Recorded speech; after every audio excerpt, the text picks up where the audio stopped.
Bem, amigos, meu nome é Marcos. Dentro de transportes no Brasil, falaremos um pouco sobre o transporte hidroviário, através do rio. Pense um pouco. No Brasil predomina o relevo planáltico. Então, os rios que banham o nosso país são rios planálticos, encachoeirados. Então, não são naturalmente navegáveis. Olha o que eu coloquei aqui. Esse tipo de transporte não é muito utilizado no Brasil, em função do predomínio de rios planálticos. Mesmo assim, podemos destacá-lo. Em alguns casos, nós vamos ver esse tipo de transporte no Brasil. Existe no Brasil, na região norte e no centro-oeste, dois rios tipicamente de planície. O rio Amazonas, na região norte, e o rio Paraguai, na região centro-oeste. Esses dois rios são utilizados para navegação, não tanto. Por que não tanto? Porque essas regiões são pouco ocupadas. A Amazônia é domínio da natureza, é uma área de vazio demográfico. Agora imagine se o rio Amazonas, do jeito que ele é, estivesse no Centro-Sul. Estivesse em São Paulo, Minas Gerais, Rio de Janeiro, até o sul do Brasil. Um rio de planície. Nossa história de transporte poderia ser outra, mas não tá, tá lá. Rio Amazonas, então, é navegável. Isso com os mais diversos tipos de produto. Hoje em dia, um produto novo que vem sendo escoado desde a década de 80 nesse rio em grande escala é a soja. Soja do Centro-Oeste, até o porto de Itacoatiara, que é um dos principais portos de soja da Amazônia. O rio Paraguai também é um rio de planície, navegável naturalmente. E este rio escoa principalmente ferro e manganês para o Paraguai e para a Argentina. Mas vale a pena destacar, por exemplo, rios planálticos modificados para a navegabilidade. Por exemplo, o São Francisco. O São Francisco é navegável em seu médio curso, embora seja um rio tipicamente encachoeirado.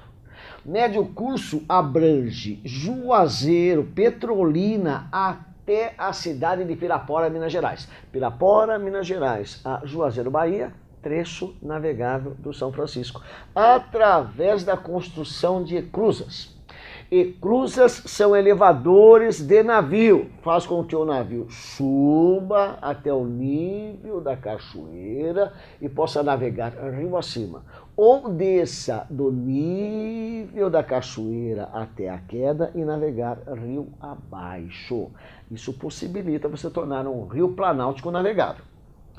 Bacia do Tietê-Paraná. Tietê atravessa todo o oeste paulista e desemboca no rio Paraná.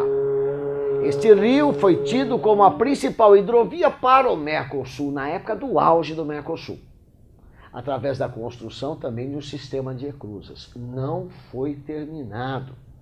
Por isso hoje escoa soja e açúcar, cana-de-açúcar principalmente. Tocantins é o rio que atravessa o Planalto Central, vai até o estado do Pará e deságua juntamente com o rio Amazonas. É exatamente nesse rio onde você tem o projeto Carajás. Então, a tentativa de construir eclusas nesse rio é justamente para aproveitá-lo a fim de escoar o minério de ferro, que até então é escoado por ferrovia. O transporte hidroviário, juntamente com o marítimo, é chamado de aquaviário. Esse tipo de transporte é mais barato que o rodoviário, mais barato que o ferroviário. Seria interessante, então, utilizá-lo mais no Brasil.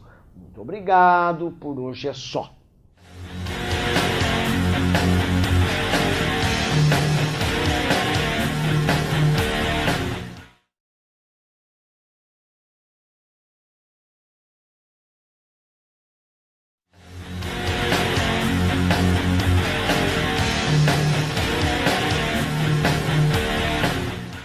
Bem, amigos, meu nome é Marcos, sou professor de Geografia e hoje vamos falar alguma coisa sobre transportes no Brasil, começando pelas ferrovias, século XIX.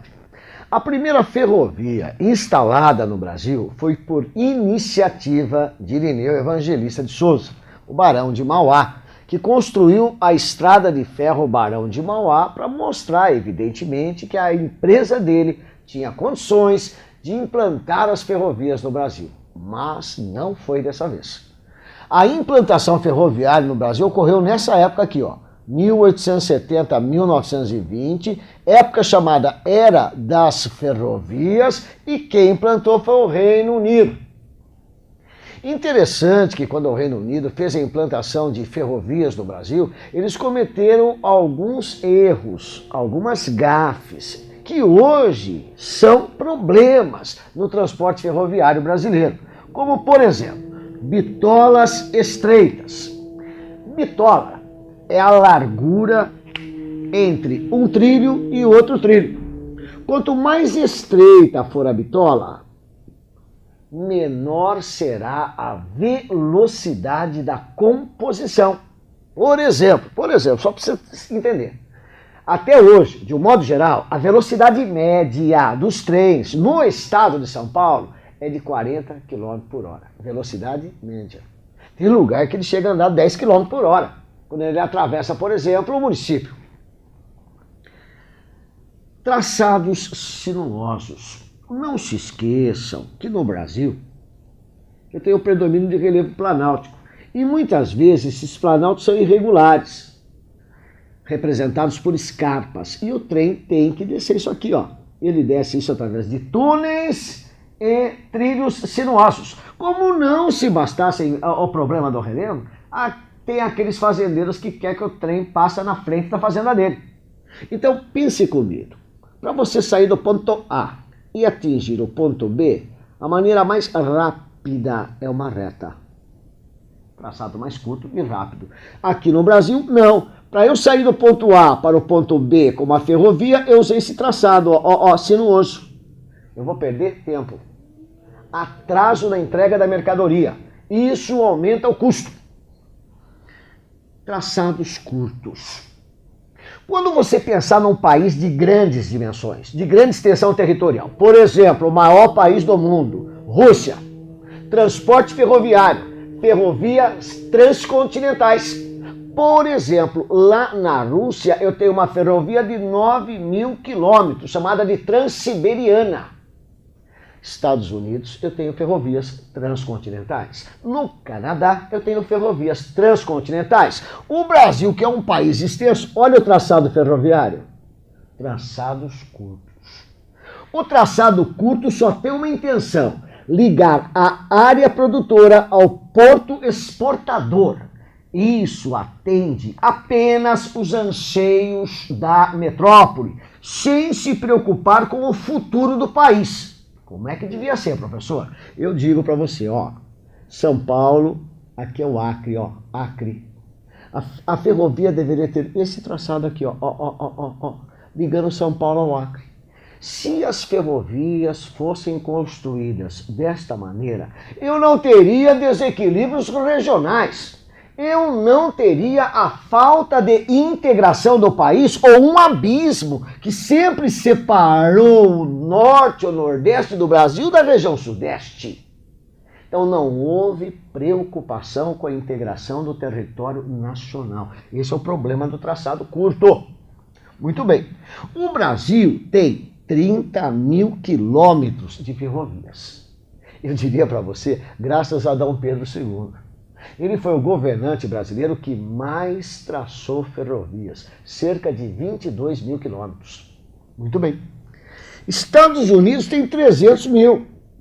A gente vê que podia aprender a lição. Se você partir do princípio que uma locomotiva puxa 20 ou 30 vagões e cada vagão representa um caminhão, eu teria menor consumo de combustível, uma locomotiva puxando 30 vagões. Menor congestionamento na estrada, uma locomotiva puxando 30 vagões. Consequentemente, um custo de transporte menor e um produto mais competitivo no mercado internacional. Mas parece que depois de Dom Pedro II, os governantes brasileiros não deram muita atenção a esse tipo de transporte. Até a próxima.